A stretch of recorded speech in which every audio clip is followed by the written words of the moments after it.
family show. How you feeling? This is me. I'm all right. Yeah. Look at my face before it's smashed up. Yeah.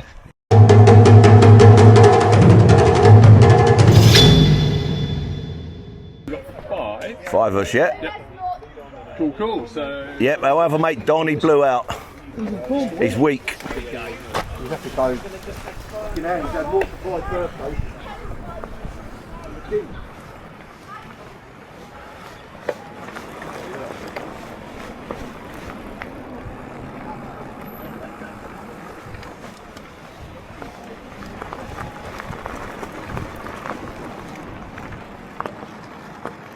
Oh, get down up there. Blue to begin with? Yeah.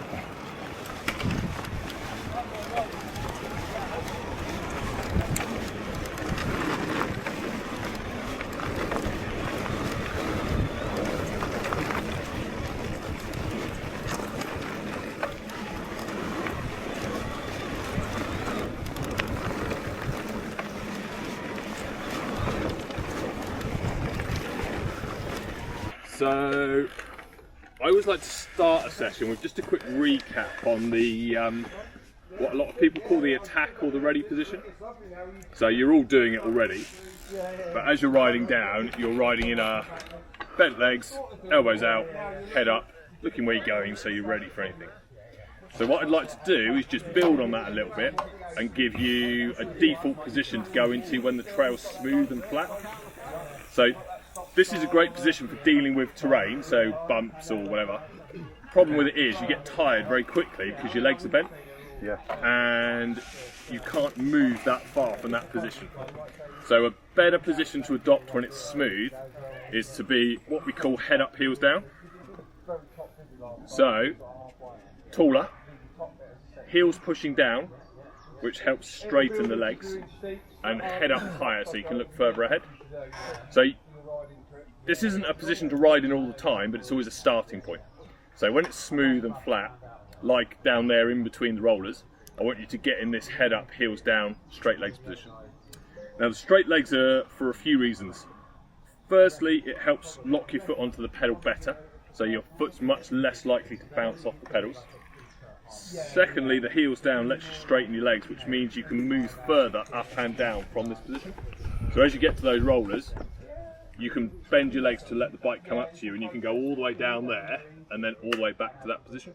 So you can absorb bigger bumps more easily just by starting taller. Second thing is it means that your weight's going through your bones, not through your muscles. So you can stand in that position longer. So if you're someone like the Dolomites and you're doing long descents, anytime it's smooth, get back into this head up, heels down position, and you can relax, have a bit of a rest. When it gets rough, you need to bend your legs again. But then back to straight when it's smooth. And you'll notice now I've said it, that when you watch good riders, like pro riders, they're always like this, as much as possible. And then it also helps you move in the other directions that you can move from. So you can go forwards, you can go backwards, and you can twist side to side. So head up, heels down, it's like the starting point for any sort of technical riding, including jumps and drops. So down that same trail, ride down again, go a bit slower than you might do normally, and just get into head up, heels down, straight legs. As you go over the rollers, really bend the legs, and then really fully straighten again, and try and focus on straight legs, heels down on the smooth bits, and then bend and straighten, bend and straighten in the legs. All right, good. All right, so just slowly, so you give you a chance to think about what you're doing. Stu, you go. Cool, they're good, them new gears you got. So how did that feel being taller on the smooth sections? Did it feel a bit unusual? But did it feel kind of relaxed at the same time? So the only small tweak I was going to say is that a couple of you bent your legs before the bike got to the roller. So wait, and what you're aiming to do is for your head to stay level and your bike to move up and down underneath you as the ground changes. So you're bending and straightening your legs with the terrain. So you're trying to work with it, you're trying to flow down it. And this head level, bike moving up and down. So the bike and body are almost separate from each other. That's what you're aiming for. So don't bend your legs too early over the rollers. And only bend as much as you need to for each roller. The first one's quite small, so you don't need to bend that much. The last one's much bigger, so you need to bend more. So what we're going to add in now is you probably noticed the last roller is a bit bigger. Yeah. So that one we can start to use as a takeoff now. Yeah. So that motion we've just done of aggressively straightening the legs, we're going to change the timing of it to be as we go into the face of that last roller. So as you approach the roller, you're going to start head up, heels down, and then you're going to bend arms and legs, and then aggressively straighten your legs just as you go up the slope. And you'll find that the more you push from your feet, combined with the timing of the ground wanting to send you up, that's what gets you up into the air. So all you're doing is you're moving the body in a way that lets the bike do what it already wants to do. It wants to go up the roller and keep going for a little bit before gravity then pulls it back down to the ground. So by standing up and straightening the legs, you're letting the bike keep going in the direction it wants to go. You'll get a little bit of air, it won't be that high on something like that, Yeah. and then just stay relaxed. Your arms and legs will be straight in the air, and then you bend them on touchdown. Could have been interesting. Could have. Nice, Mike. Okay. So to build on that, what we're going to do now is a little bit of basic cornering on the track that's just here. And this is a real simple way to think about cornering that basically fixes all of the other little tips and tricks you may have heard over the years. You'll have heard people talk about like elbow up, pointing the inside knee in, turning shoulders, all of that stuff. And they're all correct, but they're not necessarily correct for you. So the best way I've found to teach the way of doing this is to use the belly button as a steering wheel. That's no problem. So, He'll knock someone out of yours. if you're in your head up, heels down position, when you're on the bike, you're like this. I can turn my head, I can turn my shoulders, I can turn my hands, but my body stays straight. As soon as you point your belly button, everything turns. Yeah. So there's a slight delay between pointing your belly button and the bike turning. Or the so, belly button catching up. Yeah. Golf. Yeah, I'm shit at that and all. We'll do this little corners track here. Yeah. We're going to do it nice and slowly because it will feel weird to begin with. But twist the belly button, point the belly button in the direction you want to go, Yeah. and then the bike will follow. And the bike will lean, your head and shoulders will turn, everything else will sort itself out. So just think about turning your belly button one way and then turning it the other way. So pumping is an extension of what we already did with the bending and straightening the legs. What you do is you just extend the legs more assertively. Yeah. You straighten them faster, and the important thing is that you straighten your legs at the right time. So the best way to describe this is as you're coming along, if this is the bump, as you go up and over the bump, you're going to stay relaxed and bend your arms and legs to absorb. As you go down the back of the bump and then transition onto flat, as you transition onto the flat, you push with your legs to get them straight. Yeah, okay, yeah. So it's more about legs than it is arms, and it's much later than a lot of people think. So it's not over the top, it's the transition from the down to the flat that's the bit you pump. Because you don't want to spring over the jump, do you, by pumping before? Not at this stage. No. If you do the opposite on the front of the bump, that's what will get you in the air. Yeah. So we're going to practice on the back side. Yeah. At this stage, yes, we're just going to practice pumping over the rollers. Yeah. Because pumping can generate speed for you without having to pedal. Yeah. And again, it will save you energy on downhills, so that when you're on those long downhills in the Alps or wherever, you can relax a lot more. And the timing of the pump is the same as when we get to a jump and we start adding in a lip. You pump the lip, so, but we'll come on to that.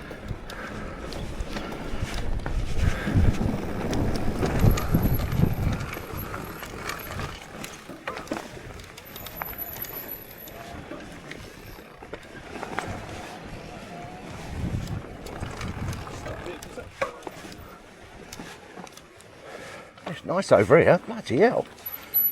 Yeah, we've got loads of stuff. So the kit we're going to use is this one. All right.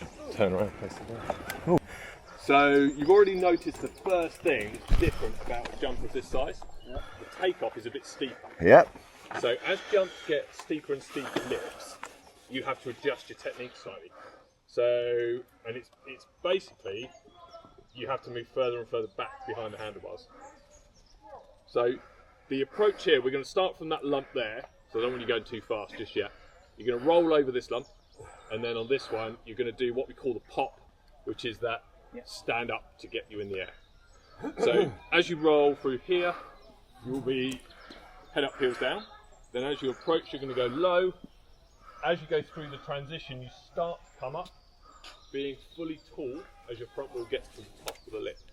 And you want your body to be in this straight up and down position. Okay. And you want the handlebars to be in front of you. Hopefully. There's a couple of common mistakes that people make. One is that they're too close to the handlebars. And if you're too close to the bars as you stand, the bike wants to come up into you, but your chest gets in the way. Yeah. So that keeps you low. The other thing that can happen at that point is as you get to here, because you're over the front of the bike, your back wheel gets. So that's normally because you were too far forward. So you need to be up and back. The second mistake that people tend to make when learning is as they go tall here, but as soon as they start coming off the ground, get nervous and bend the legs again. And as soon as you bend the legs, it sucks all the energy out of the jump and keeps you low. So it's easier said than done. But as you come in, you stand, stay tall, and then you bend your legs and arms to the left. Yeah. So it's up and back, stand with straight legs, and count in your head if you've got time to think about it. Stand, 2, 3, bend your legs to that. And it's down and up. Nothing to it.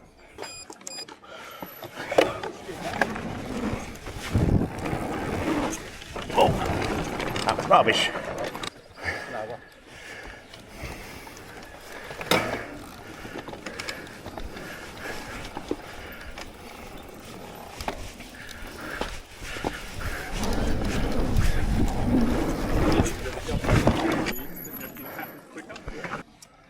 So we'll move on to some other jumps now that are slightly bigger, but they've got a slightly more mellow takeoff. Yeah. So they're a bit more floaty. Yeah. So these are, they're bigger, but it's a bit easier to feel what's going on. Yeah. So, cool. How are you getting on? Sweating. Yes. Yeah. All right. Let's go. Yep. And then once you've done a few runs, you can start from back here, so you're just going a little bit faster into the corner. But we're going to do the 3 tabletops in a row. First time down, we're going to roll over them very slowly, and then you can come back up and go a little bit faster, roll the first one, and add some pop to the second and pop to the third. Okay. So first one down is just to feel the shape of the jumps, feel what the lips are like, and then we'll come back up and we'll try and get some air on them. Okay. Follow me down.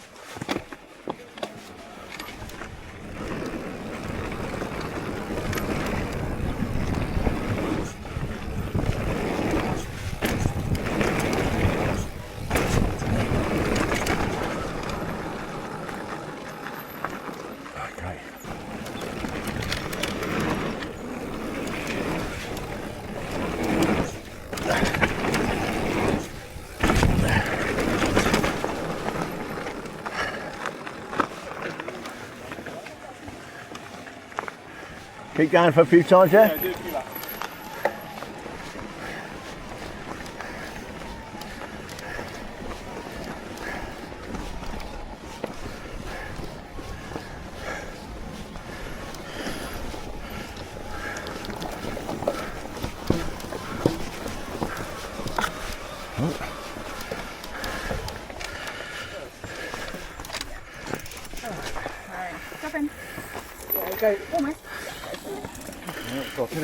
It is warm, isn't it? This is early in the morning. Yeah. You going? You sure, yeah? Go on, Mike. Daisy.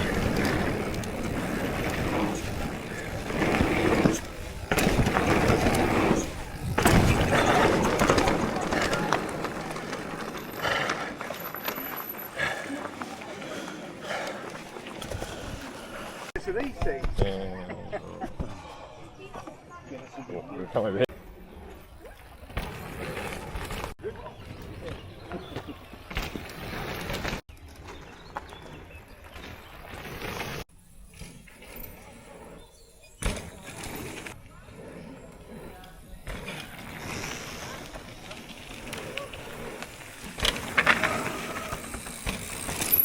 And when you're in the Dolomites or any bike park, you've got a lot of berms. Yeah. What I'm going to show you now will transform the way you ride them, yeah. And it will make you quicker and you'll save energy as well. So it's quite simply that as you're approaching, you want to do the majority of your braking. So brake in the straight line,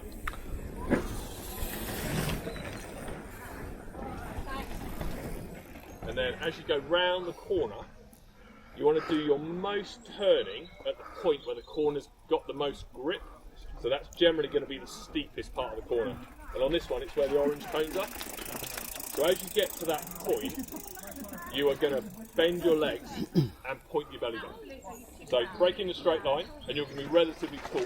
But as you come into the corner, you're going to sink and twist. So at this point, bent legs, pointing the belly button towards the exit.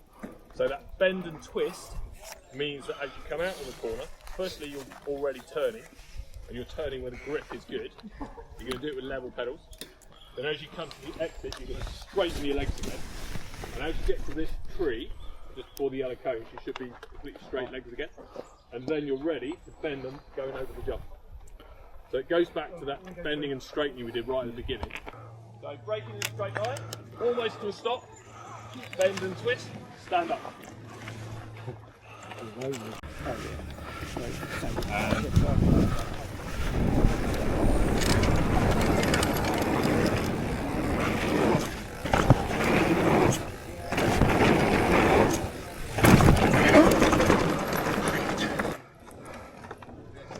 Nice. Oh, we've got Dave. Gnarly Dave.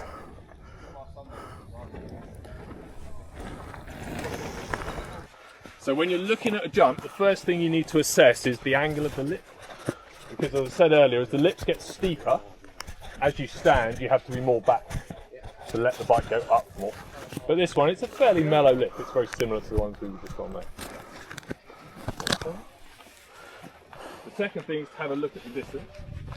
Ooh. And that distance, at the speed you roll in there, you could bunny hop that distance, no problem at all. Mike, stand in it a sec. It's about a 6 foot gap. And then it's a nice big landing, so you've got a big target to aim for. So if any of you are wanting to, you can do a run up. Do one run up, have a look at it. Do a second run up to jump speed. And then if you want to go for it, you can. Yours is in. Stu, what are you thinking? If you want to just go for it, if you're feeling confident, yeah, just go for it. Scared. And you reckon that's It's about not. the same as It what looks we were doing over big. there? But no, it looks alright. We've got a couple of rollers which you can gap, which I can show you in a minute if you want. I think I'd rather build up Yeah. in my head. Yeah. It's got quite a flat bit there though. Yeah. To be fair. We put some dirt on there, so there's a bit of a. And it's pace not band. too Yeah, lippy. even if you land on that bit. Sorry. Sorry.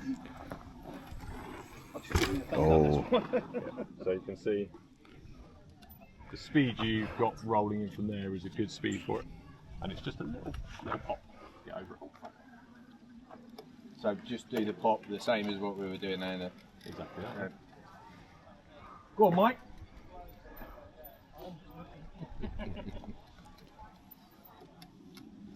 You'd fit in that gap right in the centre there really nicely. All of you, change your bike a lot. what's your thoughts? Build up to it. What are you thinking, Mike? I'm thinking I need to build up to this one. What's your thoughts, Mark? Yeah, I'm going to do it. Yeah, good. it. Let's do it. Let's go. That's the spirit. You got to go first, though. All right. Okay. I don't care. This is what we're going for. He's just rolling down. Oh, he's made it look like a pro. I suppose he is a pro. He didn't even pedal, did he? No, No. that's what I mean. How did you do that? I actually braked a little bit. Did you? Yeah.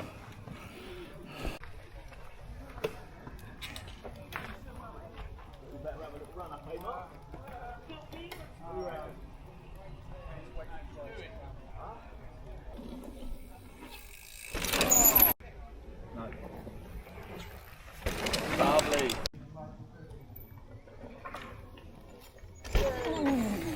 Jump.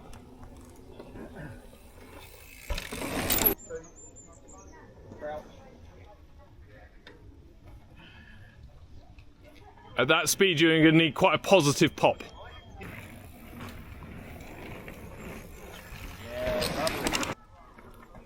That's better shoot. Not enough pop. Nice, eh? I think I even popped then. Not really. I didn't even pop. You need the repetition, don't you? Yeah. Yeah. What I might get him to do after we've done one more, I'll get to take some.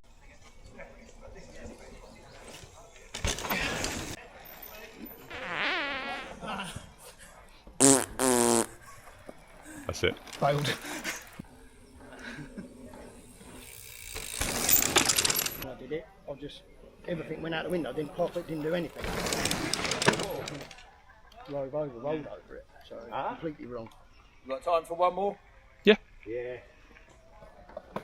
Skill. Lovely. 50% speed.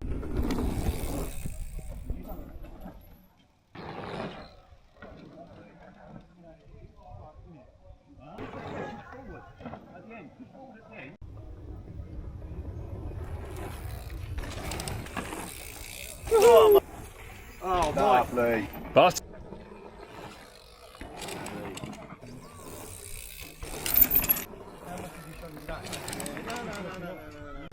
so, and I'll introduce this technique. I just call it ABC technique, but it's basically a way of forcing your eyes to look at the right things.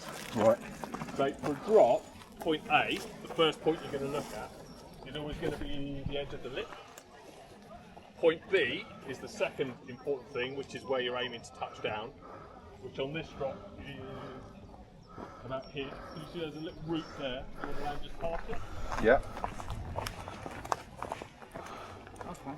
So that's where you're aiming to That's land. dead in the middle of that. Yeah, there's a bit of a groove, so you want to be central. And then point C is the start of the corner. So in this case, the corner comes up quite quickly, so you need to be on the brakes as you go past the yellow cone. So that method of looking for point A, point B, point C, Yeah. you can apply that to any. Got to be 2 metres tall. That's taller than my head.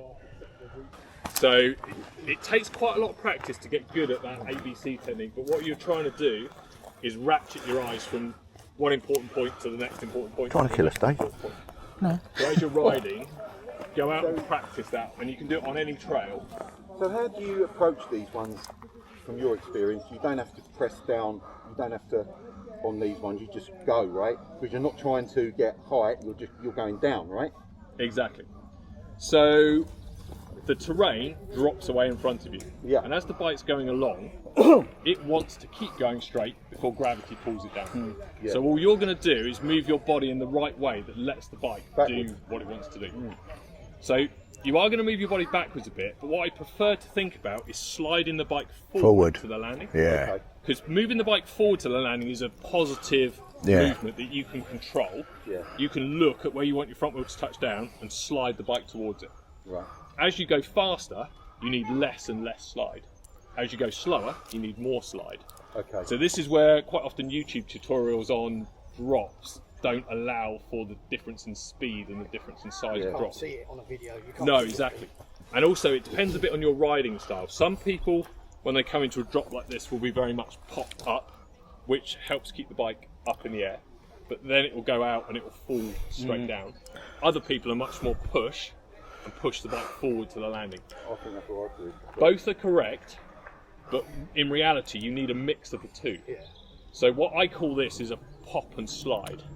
But the important thing is that you adjust the amount of pop and you adjust the amount of slide based on the drop. Yeah. So this one, very mellow, so you'll all do this no problem at all. The one next to it's a bit higher with a flatter landing.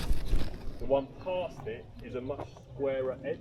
Yeah. The root is on the landing. Oh, yeah. So they're 3 drops, very similar size, but they're slightly different. So you've got to judge and adjust Yeah. the differences. Us we've done these.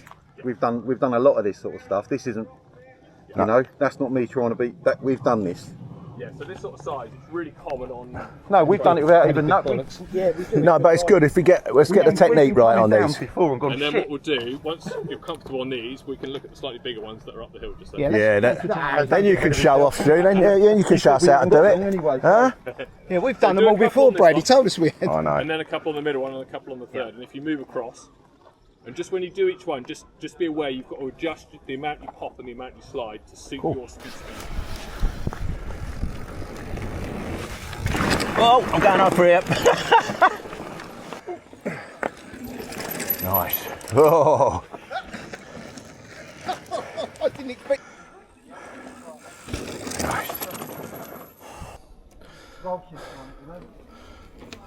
Nice. Yes. Cover, Dave. Nice and easy. Yes. That can happen. Yeah, keep it. I'm watching. Yeah. Nice.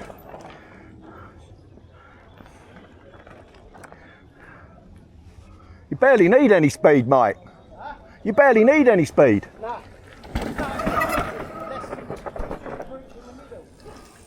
Nice.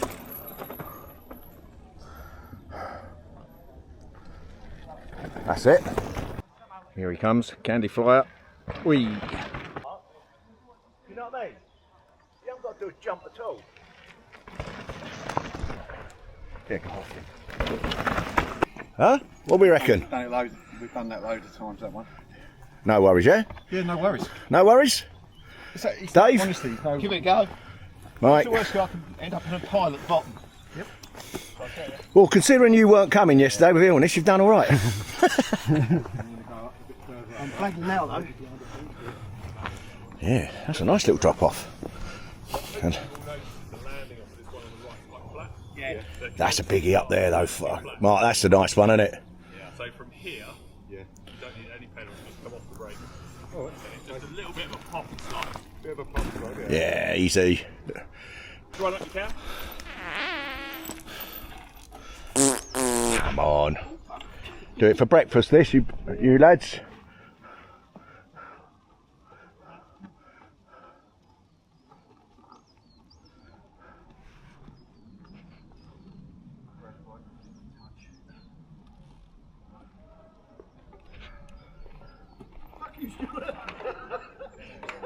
Not the best start. Cheers. He's not sorry, he did it on purpose. I saw him.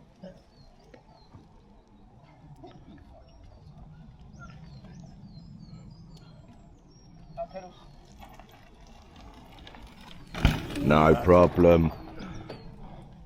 Don't do it like that. Nicely done. So your front wheel just touched down a bit early, so a little bit more slide forward would have kept it up a bit longer. Yeah. That was a good. Make sure you got your seat down, Stu, this time. So you did the right thing, just needed a little bit more. Make sure you got your seat down.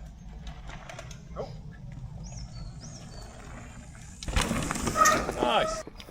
Gonna go up and go down a little curb. Send it. Oh. Yeah. The technique is exactly the same as coming off the curb. Yeah, just literally leave it on. Perfect, thank you.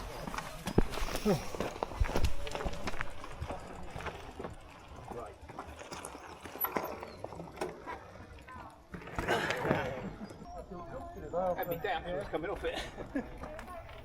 Oh, nice, Mike. Yeah. So just a bit more of a slide on that one, it kept him level.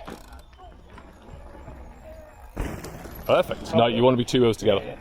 On everything. Good. Very smooth. Same as the other one, pretty much, eh? Just the landing a little bit.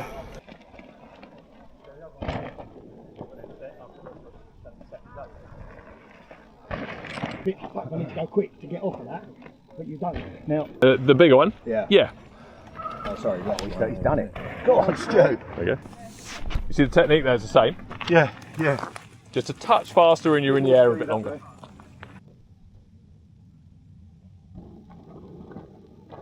Nice, well done. As it looks. No, it's not. Because the landing's steeper, it's more comfortable. Fine, Dave.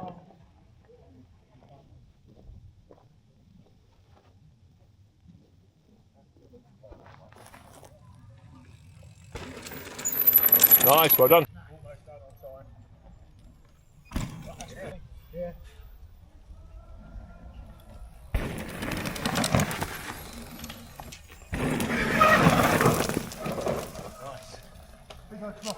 Yeah, down here. Start to feel the landing. For you guys, that'll be a good place to stop. Yeah. You pleased with that? Yeah. Stop on a good one.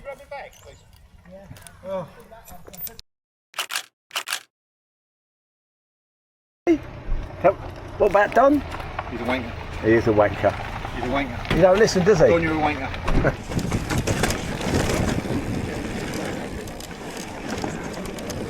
You alright? You alright, or you fall off? You alright, Stu? No. Let me do it. I should have bought me pads. Where'd you hurt yourself? You alright then? Thank you, sorry. Oh, you should have bought your pads. Bad. Let's have a look. Well, we're going to have to... Have anyone got any plasters on them? I just took my first aid kit out of the fucking bag. What cunt. You alright though, yeah? Come here. Come here. I ain't got mine on me either. Ready? Ready, cold. How are we looking? Lump at you. Sorry, mate. What do I do? What do I eat? Something really hard. No idea. Solid. That. What? You at that?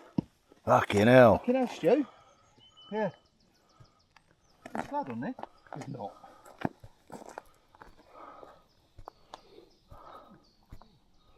Yeah, shit, you must be eating.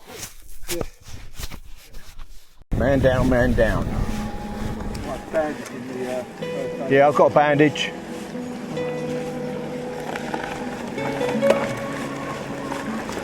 Well, you ain't broken nothing. Somehow. Huh? Swinley. Yeah. Right. Stop you dead. Yeah, I hit the ground hard, you know. Oh, gee. Right.